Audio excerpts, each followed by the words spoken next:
Hi, this is Dan Cortopassi of TSG Multimedia. Today I'm reviewing an HO scale Southern Pacific semi-Vanderbilt tender from Athearn.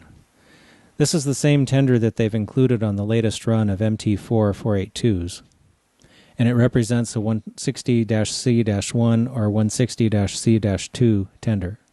These models would be appropriate for many Southern Pacific steam engines in the steam era. It has an MSRP of $99.98. My model doesn't have any markings, but the black paint is very crisp and evenly applied. The rivet detail on the sides is really good. It also includes numerous other small details like the toolboxes and plumbing. The steps and handrails are very nicely rendered. One feature that really impresses me on this tender is the oil dipstick on the top. It's very, very nicely done. The end detail on the tender is also very nicely done. I really like the thinness of the ladders and the grab irons. The rear light is also operational on DC. The tender is equipped with a McHenry scale coupler. The coupler was mounted at the correct height. The detail on the front of the tender is also very good.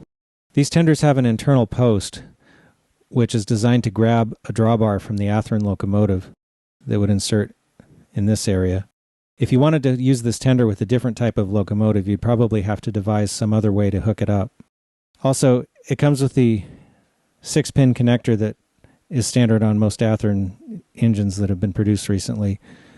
Again, if you wanted to hook it up to some other engine, you'd either have to find the other end of that connector or use a different style of connector.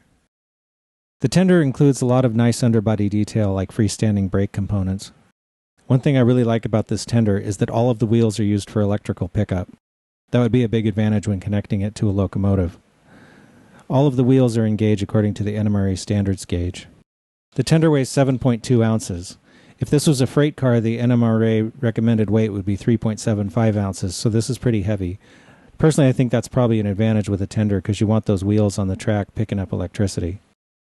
Just for the sake of comparison, I have this brass tender. The Athearn tender actually compares very favorably, and in some respects is much more detailed than the brass model.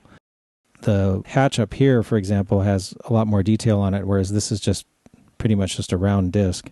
I know some people have had some comments about the Athearn Mt-4s being expensive, and the tender by itself is not cheap, but if you consider that it's as good or if not better than a lot of brass models, plus it picks up power from both sides of the track, I think it's a pretty good value.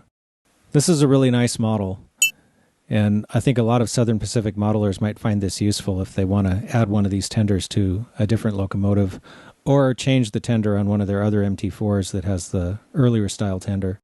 I can't find anything to fault with it, so I'm going to give it a solid 10 out of 10 spikes. If you or your company make a product that you'd like us to review, please drop us a line at reviews@tsgmultimedia.com.